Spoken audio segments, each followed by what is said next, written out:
আমাদের নেতৃবৃন্দ আছেন, হয়তো আমরা সকলকে ইনক্লুড করতে পারিনি।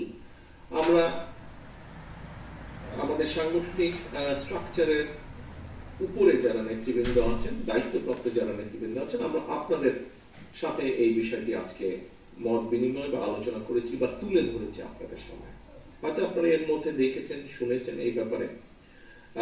বাট আজকে আমাদের তিনজন আলোচকবৃন্দ, ডক্টর পাবেল, যারা জেবুল্লাহ সাহেব এবং ডক্টর আমিন, তিনজনে আপনাদের সামনে ভাগ ভাগ করে খুব সুন্দরভাবে পুরো জিনিসটা ডিটেইলটা আপনাদের সামনে আলোচনা করেছে।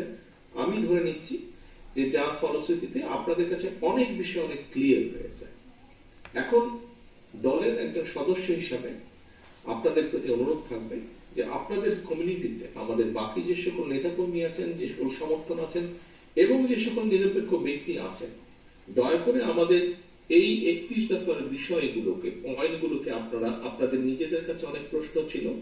আমাদের ঢাকা থেকে উপস্থিত তিনজন আলোচকবৃন্দ নিশ্চয়ই আমি মনে করি যেভাবে ওনারা তুলে ধরেছেন, আপনাদের অনেক জিজ্ঞাসা ওনারা প্রশ্নের উত্তর আপনারা নিশ্চয়ই ক্লিয়ার করতে সক্ষম হয়েছেন। এর বাইরেও অনেকে আপনারা প্রশ্ন করেছেন, যার কিছু কিছু আমি আপনাদের সামনে তুলে ধরেছি উত্তরগুলো। অনেকটাই 100% না হলেও অধিকাংশ পার্সেন্টেজ আমি মনে করি অনেকাংশে আপনাদের কাছে ক্লিয়ার হয়েছে।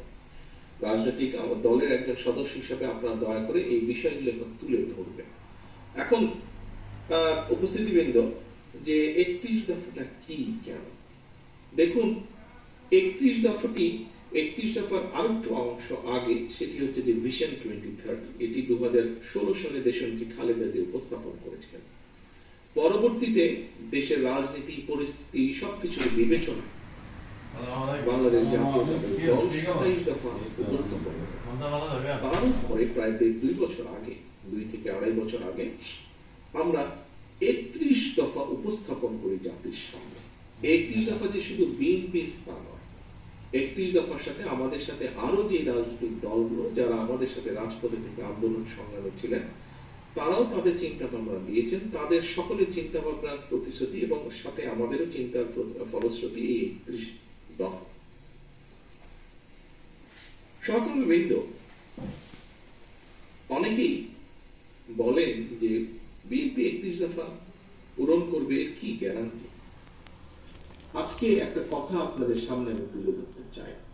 দেখুন, বাংলাদেশ জাতীয়তাবাদী দল বিএনপি, এই বিএনপি বিগত প্রায় 40 বছরেরও বেশি সময় ধরে ধীরে ধীরে ধীরে ধীরে একটি লিগেসি তৈরি করেছে।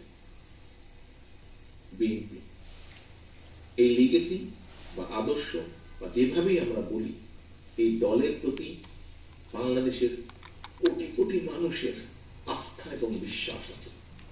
বাংলাদেশের কোটি কোটি মানুষ এই দলকে, এই দলের আদর্শকে বিশ্বাস করে। এই দলের লক্ষ্য উদ্দেশ্য বাস্তবায়ন করতে গিয়ে বাংলাদেশের এবং বিএনপির হাজারো নেতাকর্মী শহীদ হয়েছে, হাজারো নেতাকর্মী গুম খুনের শিকার হয়েছে, লক্ষের উপরে মানুষ এই দলের সমর্থক, এই দলের রাজপথের কর্মী, সক্রিয় কর্মী, লক্ষ লক্ষ মানুষ অত্যাচার নির্যাতনের শিকার হয়েছে। আমরা যখন 31 দফা জাতির সামনে উপস্থাপন করি, তখন কিন্তু দেশে একটি ভয়াবহ অবস্থা, অত্যাচার নির্যাতনের একটি স্টিম রোলার। আমাদের দলের নেত্রী দেশনেত্রী খালেদা জিয়া তখন জেলে বন্দী, আমাদের দলের মহাসচিব মির্জা ফখরুল ইসলাম আলমগীর জেলে বন্দী, আমাদের বহু নেতাকর্মী জেলে বন্দী। আমরা সেরকম একটি সময় 31 দফা উপস্থাপন করেছি।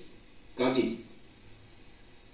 যেই দলটির প্রতি কোটি কোটি মানুষের আস্থা, মানুষের বিশ্বাস, মানুষের ভালোবাসা, সেই দলটি কোন প্রেক্ষাপটে থেকে 31 দফা উপস্থাপন করেছে? সেই দলটি আসলে তাদের অভিজ্ঞতা দিয়ে, সবকিছু দিয়ে দলটি বুঝে, দলটি জানে, দলটি বিশ্বাস করে যে এই জাতির, এই দেশের মানুষের ভাগ্যের যদি পরিবর্তন করতে হয়, তাহলে অবশ্যই আমাদেরকে কতগুলি কার্যক্রম, কতগুলি পলিসি বা কতগুলি সংস্কার করা প্রয়োজন।